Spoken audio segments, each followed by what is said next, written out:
Hello, and welcome back to the Simplifiers podcast, where we take topics in work and in life and simplify them. And friends, we are so thrilled to kick off another season and a new year talking about workplace and culture strategy, really how to improve the employee experience for your workforce, no matter where they work, no matter who they are and where they are in the world. And one of the big topics that I really want to dive into is how to design the workspace where every brain thrives. Now, we may talk a little bit about workplace experience, but really we're talking about neurodistinct and neurodiversity and those kinds of folks that are in our workforce and helping them thrive in the workplace. So my special guest today, her name is Nikki Drader-Mazza, and she is a PhD fourth year candidate and also a teaching fellow at the Department of Management at the University of North Texas. Her research centers on stigma and marginalized groups in the workplace with a focus on neurodiversity. She studies the pre-employment, career management, and well-being of neurodivergent individuals navigating historically neurotypical workplaces. Her work has been featured in outlets like the Journal of Organizational Behavior, Human Resource Management, and Journal of Management Scientific Reports. So I'd like to welcome to the Simplifiers podcast, Nikki Drader-Mazza. Hey, Nikki. Hey, Mary. Nice to be here. I'm so pleased that you're here. We had met at a recent Dallas HR educational luncheon, and you were speaking on a panel. That's actually where I learned the word neurodistinct rather than neurodiverse. Tell me what the difference is between those two. What do we actually mean by neurodiversity and that newer term neurodistinct? And why does our language matter? Yeah. So it's something I kind of fumbled over a bit myself. And given kind of the newness of, research on neurodiversity and this recent lens from the community more broadly, we're all kind of learning as we go here a little bit. But it may be helpful to step back and kind of define neurodiversity and then explain how the term neurodistinct fits within that broader umbrella term. So neurodiversity really just represents the natural variation that exists in human brain function and cognition. So neurodiversity can include things like neurotypical, which is what we often think of for folks that are not diagnosed with a neurodivergent condition, as compared to those who we defined historically as neurodivergent, because they have a condition classified on the DSM-5, including things such as autism, ADHD, dyslexia, dyspraxia, Tourette syndrome, and some others. More recently, I do research with the community of scholars who themselves define themselves as neurodistinct. And the kind of difference there is this idea that when you're referring to someone's identity, you refer to them as neurodistinct as opposed to neurodivergent. Even when you hear the term, right, divergent suggests something that is apart from normal. And that paints neurodiversity or neurodivergence in a very negative light. The term neurodistinct as an identity really kind of speaks to the uniqueness of the conditions themselves and kind of how they manifest quite heterogeneously within the population of people that fall under those neurodivergent conditions. So similar kind of terminology, but important distinctions because they kind of have ramifications for, how you unconsciously think about what it means to possess that identity. Yeah, our language matters so much in how we identify ourselves, how we identify our workers, our team. I mean, these things matter, right? Oh, for sure. And we'll kind of get to that a little bit further, along in our talk today. But, we've all kind of grown up in this system designed to speak to a specific set of expectations, what people often refer to as, quote unquote, normal. But we learn through kind of neurodiversity. It really challenges our assumptions about what, quote unquote, normal even means. Well, yeah. And I also think it's really interesting, and I don't know the facts, maybe you do, I imagine people were neurodistinct, neurodiverse 40, 50 years ago, but undiagnosed, right? So this isn't just some, fad or trend that's popped up in the last 10 or 20 years. It's probably gone undiagnosed for so many years. So really, who is normal anymore these days, right? Exactly. And that speaks to kind of some of the conversations we've seen, particularly in the US, around things like autism and this, increase in prevalence. And that gets to, well, is it actually an increase in prevalence, or was, the quirky neighbor you had in, the 50s, was that someone who was undiagnosed neurodivergent? And we see now there's a lot more access to these diagnostic tools that allow people to get diagnosed in the first place. Yeah. And so I have this crazy idea, and maybe it's not that crazy, but I believe that work shouldn't be terrible. Maybe that's just a silly thing to say out loud, but I believe that if you've been hired for a job, you are being brought in for your strengths and how you can contribute to the organization's goals, mission, vision, right? And I also believe that in those work environments, like when we talk about workplace or workspace design, we're not just talking about the physical office, right? We're talking about other parts of the work ecosystem that really help influence whether a brain can thrive and do their very best work there or not. Talk to me more about those other parts of the work ecosystem, again, that can really influence whether a brain can thrive in that workspace. Yeah, this is probably the focus of some of my most recent work with my team of co-authors around how, we interviewed managers and kind of some of the, I would say, skills they developed and challenges they faced in managing neurodivergence in the workplace. And, what we have learned from that work and kind of the work that precedes it is that it isn't just about, physically accommodating someone's workspace, providing headphones or, kind of ergonomic type things. You also have to think about the nature of the work that's being conducted. And, I start there because I think that trickles down from the organization, right? How we design the jobs that people do really speaks to, who is a good fit or not a good fit for those roles, independent of whether or not they're neurodistinct. Some people are not morning people. Individuals that have, autism, for instance, there tends to be a co-occurring condition related to sleep disorders, but that isn't necessarily contingent on the person being autistic. That can happen for a variety of reasons in people's lives.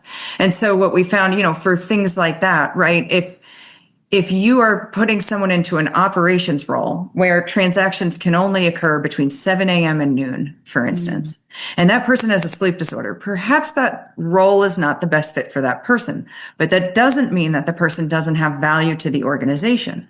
It's just perhaps that role by its very nature doesn't necessarily match the skills and kind of what we'll call constraints of the individual performing the job. So at the very kind of top of the organization, I would say it's really important to think about, if you're in that role where you're kind of designing roles and you want to be more neuro-inclusive, because the reality is we have to adapt and accommodate this kind of reality that not only is neurodivergence more common more broadly, like in society, but we also have labor shortages that necessitate more, I won't say maybe creative is not the right word, but for lack of a better word, creative ways of thinking about how we design our jobs to meet kind of what our population of the employable workforce looks like. So thinking about that, if you're kind of in the designing job, phase. What is necessary? Does the person need to be here from 7 to 11 in the morning to process transactions or not? Because if not, then perhaps making an adjustment to work hours for that particular person makes it a lot easier for them to do that, to do a job and do it quite successfully. Then it doesn't matter, right? If they're in the office from 7 to 12, it just matters that they get the work done. So thinking, what the requirements of the role are and who is the right candidate for that role is really kind of important from a strategic sort of standpoint.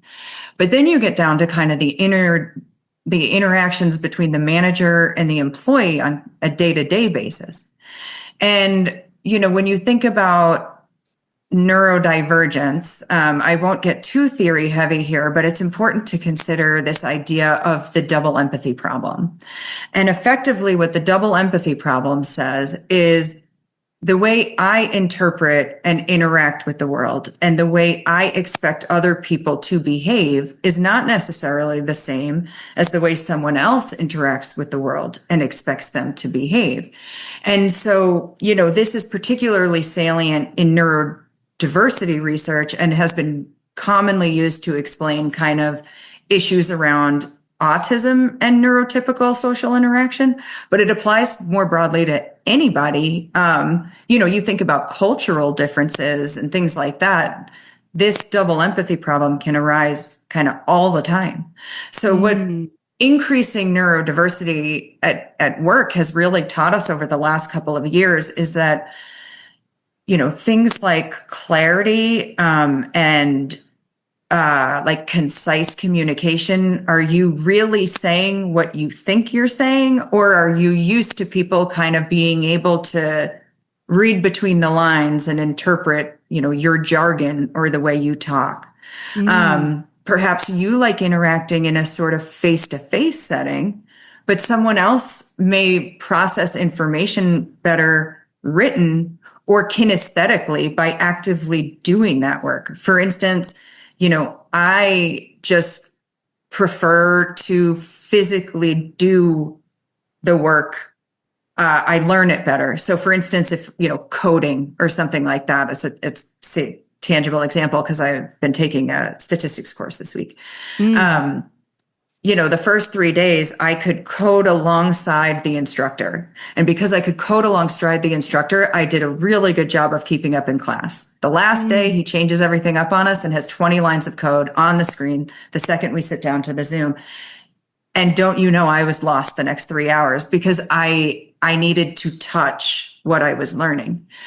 So recognizing as a manager or someone, even a colleague of someone neurodistinct, there are different preferences for communication, and things resonate with people that are neurodistinct or, people in general in a variety of different ways. And being adaptable to the needs of that person really makes communication not just more clear, but more effective. And then, kind of alongside that, I guess, is the idea of challenging your assumptions. We have all grown up, so to speak, in this sort of system of norms particularly in the corporate space. And those norms are quite neurotypical. So anytime you live in this world that wasn't designed for you, which often happens to neurodivergent folks that are coming into these historically neurotypical organizations, we have these assumptions about what people need and what they're struggling with. And rather than making assumptions on kind of what people need, I suggest asking more questions and seeking kind of clarity around the individual's experience so you better understand how to support the person in that role. Yeah, I think that's huge. Employee listening, whether it's done one-to-one with a manager and a direct report, or done in a larger scope on a department level, or even, a people and culture team doing pulses, surveys. I think it's incredibly important to ask these questions and not just assume that a one-size-fits-all will work for everybody in an office space. I know I personally really struggle in an open office floor plan where there's no walls and everybody's on the phone and everybody's got their headphones on. Like my brain just shuts down because I can't I just hear it's hard for me to tune out the conversations that are happening around me. And it's impossible for me to get any sort of quality work done. And so over the years, I've had to explain that to people that I work with. Hey, sometimes I need to do heads down work and I need to be in a box somewhere away from people to do that, and don't interpret that signal as anything different than Mary needs to be able to hyper focus on the tasks at hand and not something else. And I think it's important to have that dialogue. It's also really important as the manager or as the team that's doing the pulse surveys, you have to build trust, because I don't think people are going to be necessarily forthcoming about maybe the things that are their quirks and idiosyncrasies unless they can trust that you are going to hold that information with care and also not discriminate me later for saying like, well, she just can't do the work because of X, Y, and Z. What are your thoughts You there? get at something really meaningful about this research and this idea of disclosure. That is particularly top of mind for a lot of folks that come into these organizations that are neurodistinct. So, we had hired, before academia, I spent 14 years in industry, 12 of those at an investment bank. And I was part of their neurodiversity hiring initiative. And we were kind of the first group of folks to bring neurodistinct individuals into operations roles, which was super significant to me at the time, because historically neurodivergent individuals were thought of as, coders that shouldn't interact socially with clients or institutional stakeholders of the firm. And in the operations roles that we were hiring these folks for, they did have some interaction with some other key stakeholders of the firm. And that was really meaningful to me. But all that is to say, when we brought in those folks, obviously they came in through a program. So the managers that they were assigned to were trained and, kind of knew about their neurodistinct identity. But what we saw coming back to interview those folks a few years later when I started my PhD was that as they moved teams, they stopped telling people that they were neurodistinct because they wanted to prove their, sort of worth on the team, so to speak, before they felt, it was okay to be vulnerable and share that identity with their managers for the very reason you just talked about. I don't want to be discriminated against or held back because, historically, when I have told people about my identity, I've been discriminated against and stereotyped by virtue of just this label, right? Yeah. Yeah. So how do we overcome that? What's the solution in your mind? Yeah.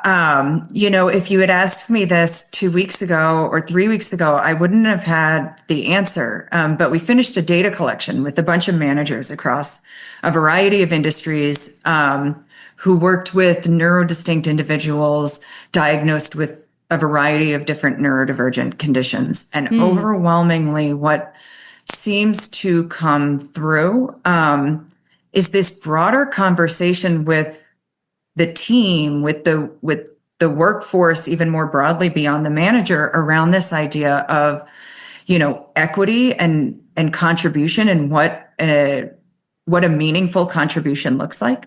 And so one manager spoke to this like really beautifully. So I will borrow kind of some of his story. Basically, what happened with him is he had this employee who, as I mentioned earlier, had a autism diagnosis, which sometimes is accompanied by a sleep disorder. And in this individual's case, they did have this sleep disorder.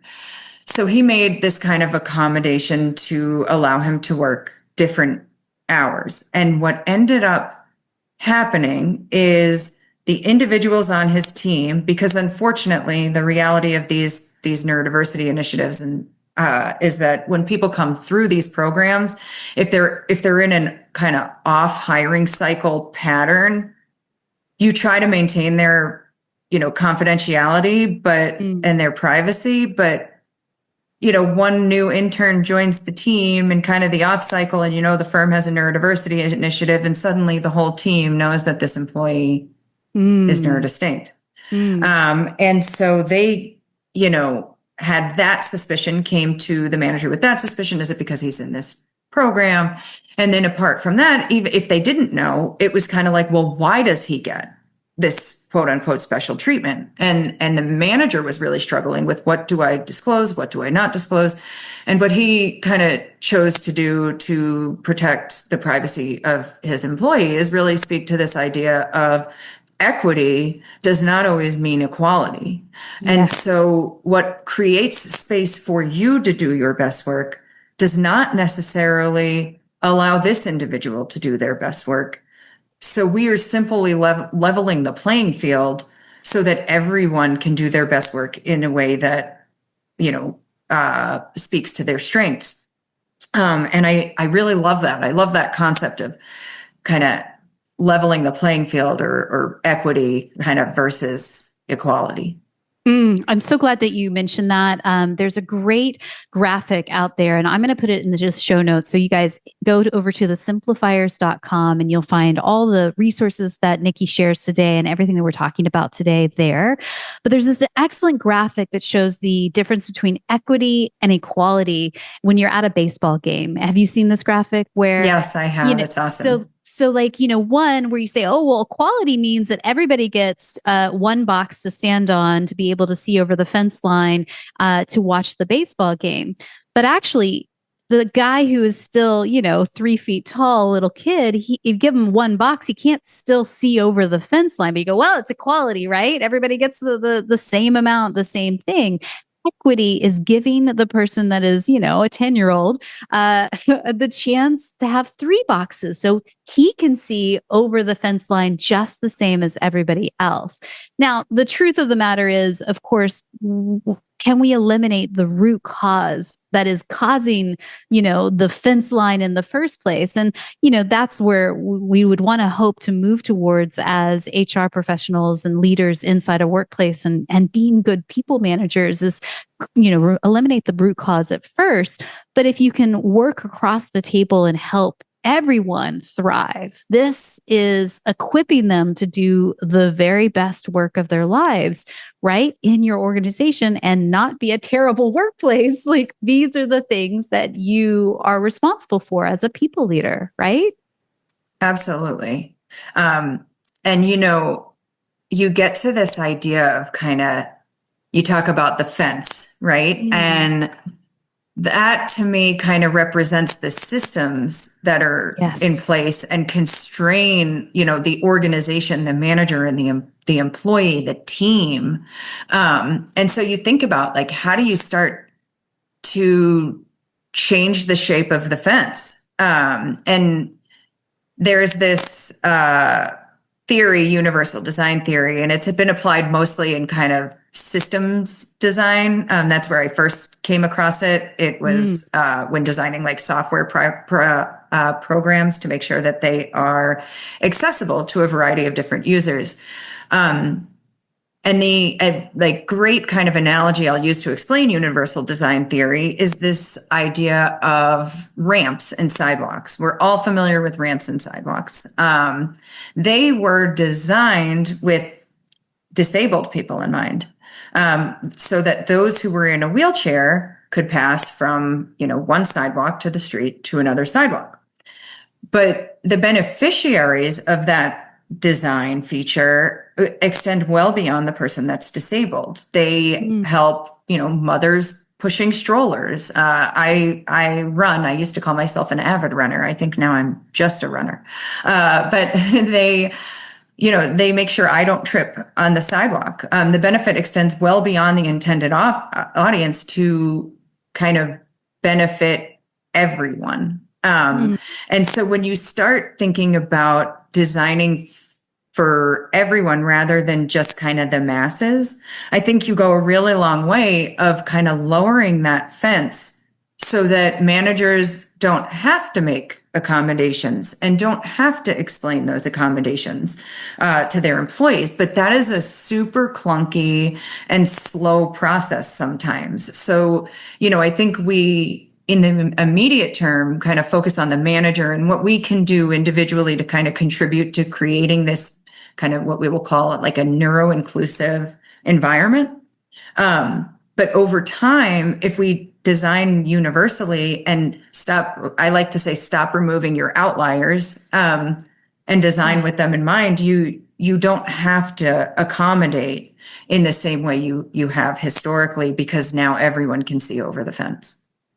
That's such a good point. And, if you're looking for a simple, practical way to put this into action, something that I have used for years and years and years on various different teams is, if you are a manager and let's say you manage a team of 5 people, and you're doing your weekly team check-ins, right? So your Monday stand up, let's celebrate what you accomplished last week. We go around the table, mention that. Tell us what's on your plate this week, go around the table, mention that. And it's one simple question that a manager can ask, either in a team environment or on one by ones, doing a walk and talk when you do your check-ins with each of your direct reports. You say this: what do you need more or less of this week in order to do great work? That's it. Let them answer that question. What do you need more or less of? And they can interpret that as, what do you need more or less of from me, your manager? Like, hey, can I remove roadblocks? Can I help you, move faster and accomplish the goal at hand? Or what do you need individually? And you can ask that question to everybody, and you should be asking that question. And what that question does is that builds trust over time, because you, as the manager, you're coming to the table with a bit of emotional intelligence and empathy. Also, I hope, active listening skills. So you're not asking the question and then going, okay, peace out, good luck, hope it works well, and like not doing anything. You're actually responding and doing the things that you have power, influence, or control to do. And you're building that conversation to be able to share more vulnerable things of like, you know what, this week I am overwhelmed with 80 billion tasks, and this is heads down work. I really need to be in my home, focused, and, instead of being in the office 4 days this week. And then that's the dialogue. If everybody gets asked the question, everybody gets the opportunity to get those accommodations. What are your thoughts on that? Yeah, that's exactly right. It's really funny. I had a very similar question written down in my notes, but mine says kind of, what is standing in the way of you doing your best work? And that kind of, it helps tremendously. And, I think it just encourages some really like authentic, vulnerable dialogue between people when you come to the table, open, authentic, and willing to kind of, like you said, actively listen to the needs of the people you supervise. Yeah. And I'm not talking like crazy expensive, accommodations or asks like, oh, redesign the entire office for me, please. No, most times what people really need is tiny. It's a tiny ask. And sometimes they're too afraid to say it with their outside voice, right? Yeah. And, I had a conversation recently with the woman who is head of kind of business partnerships for this large organization that helps other organizations implement neurodiversity strategies. And what she explained to me, and I thought this was really helpful kind of to think about when managing individuals who are neurodistinct, who may often encounter this type of challenge. So if you don't mind, I'll mention it briefly. She said, a lot of individuals that are neurodistinct struggle with this kind of, she called it like, it's like a dysfunction with respect to starting a cognitive task. It's a form of cognitive dysfunction related specifically to kind of getting that task going. And you'll see this a lot. I think it is pretty commonly associated with things like ADHD, right? They can, if they are hyper fixated on something, no one does it better or faster. But the dishes in the sink will pile up for weeks because the way they see those dishes is, I don't have to just do the dishes. It's the 1 dish, 2 dish, 3 dish. So sometimes what happens is they have an issue with kind of getting going if they get stuck somewhere. So the point of that story is by asking that question, it gives them the space to tell you they're stuck. And then what she said, which I thought was really neat, and maybe we'll talk about this some more, is where AI has proven really useful in this community is helping them get unstuck. Because if I don't know how to start, rather than spinning my wheels, they go to, ChatGPT or Gemini and say, this is my task. Can you provide a framework for me to get started? And the AI assists them in overcoming that dysfunction. As a manager, whether that person knows that or not, the way you may be able to help them is by asking that question, where are you stuck? Are you having trouble starting? Because that is a very common experience for a lot of people that are neurodistinct. I love that. And yeah, let's just touch really quick on AI. First off, anyone that's listening, I do provide AI training for workforces, enterprise. So teaching people practical, ethical, and strategic ways to use AI in your workforce is something that the Simplifiers offers. So how do you utilize ChatGPT, Copilot, Gemini for the best work possible for the employee? It's your super intelligent assistant that runs alongside them. AI does not replace the human. It helps upgrade and optimize the output of the human worker. But yeah, I mean, I love to use ChatGPT prompts that are framed like this: acting as a career coach, acting as a productivity coach.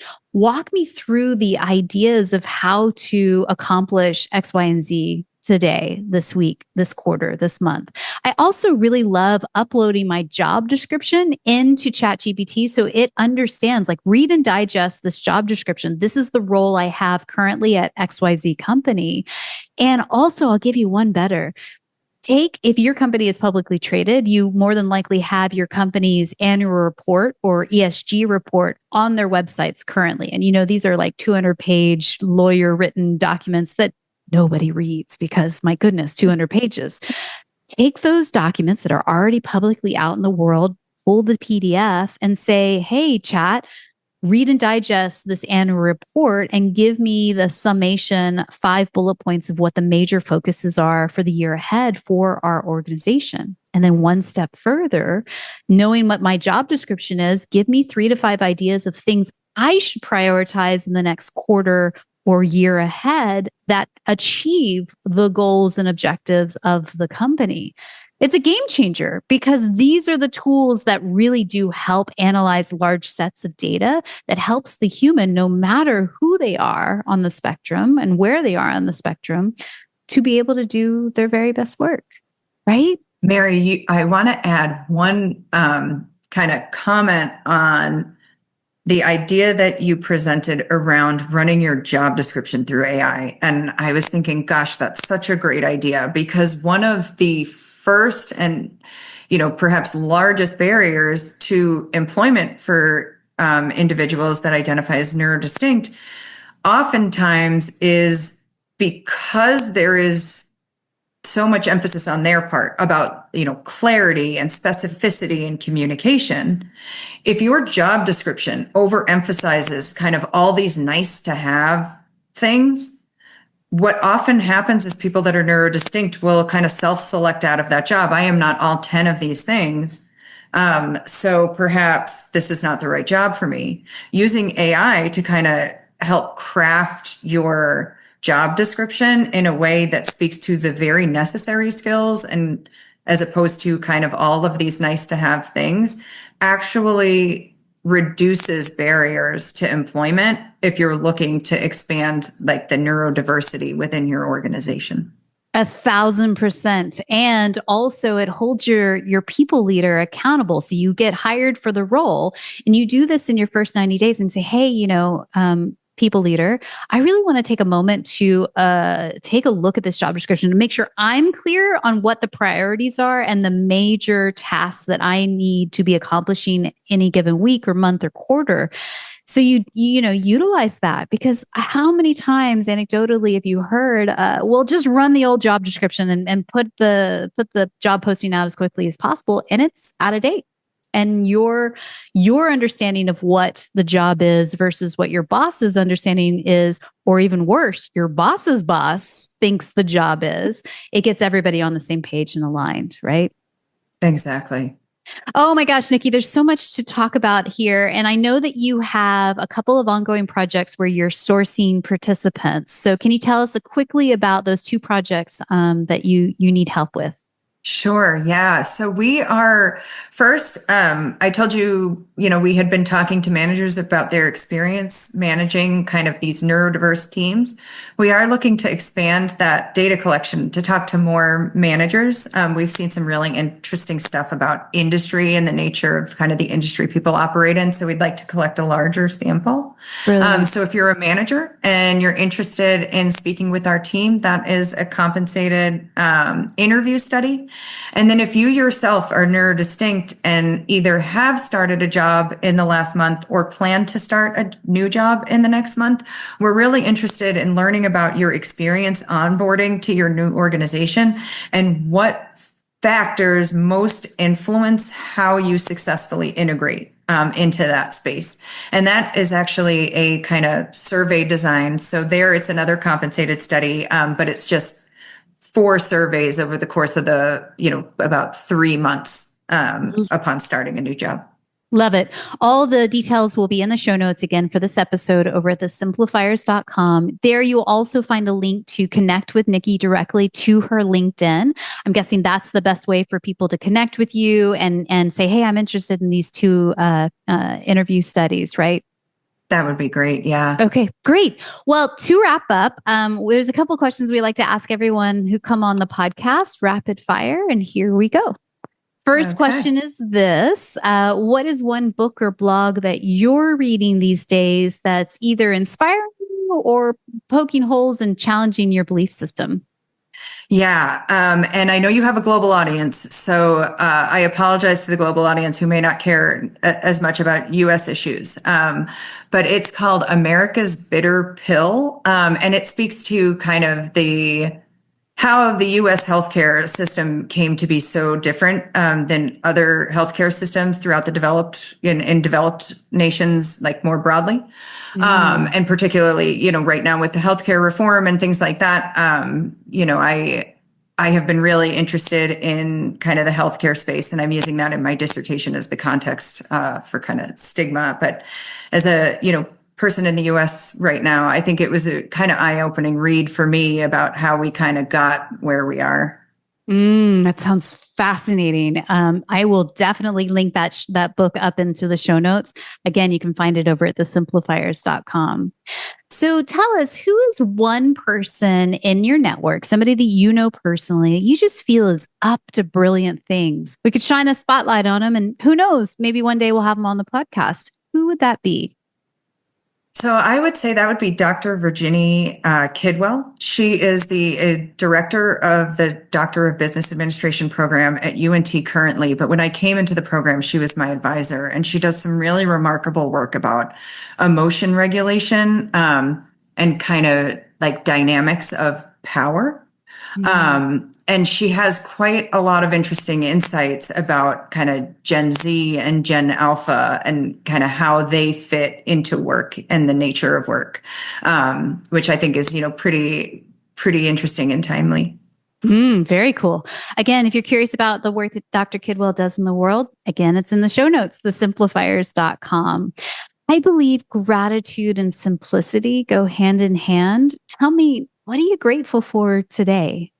Man, this is probably my favorite question you asked. I am grateful for small moments of awe. I think, life should be filled with, I like to say joy, awe, and good surprises. And today I am grateful that we had no interruptions with anyone ringing my doorbell during this session like they did the last time I filmed a podcast. So yeah, it's just this small, and really I'm joking, but the small things, when the small things go right and everything kind of flows, it makes you feel like your life is in alignment. And I'm really, really grateful for those little moments that add up to these kind of big moments of alignment. Yeah. And I'm grateful that I've gotten to meet you and find out so much more about the work that you're doing, because our friends in academia, this helps us understand. Because I think a lot of people working in big corporate, they're just trying to get through the week. They're just plowing through the busyness and the driving revenue targets and all the things. They're just trying to keep their head above water sometimes. And it's so great to have access to friends in academia like yourself who can just go and say, hey, but what about this? And can we think about doing this piece a little bit better? And that's how we improve and iterate over time, right? For sure. Yeah. So my last question for you today is this, Nikki, and I, again, so grateful for your time. Someone somewhere is listening to us right now, and they are thinking, well, yeah, I'm that boss who has a lot of direct reports, and I just am barely keeping up. I one-on-one conversations with everybody every single week. Are you kidding me? What's one thing that you could whisper in their ear just to encourage them in this moment? Yeah, change and kind of this change that you're making to be more neuro-inclusive on your team. It is clunky and uncomfortable. And I think being able to recognize that your discomfort with that change is a very normal part of the process. So, you're saying today, gee, I don't know how I'm going to, ask everyone in a one-on-one. You don't necessarily have to ask everyone. Like maybe you can email and they can email you back their needs. So it's not as cumbersome. But thinking about how to implement these strategies can be really uncomfortable and unsettling. And that is just a normal part of change. Kind of embracing that discomfort is the only way through. Mm-hmm. Nikki, thank you so much for your time today. Thank you.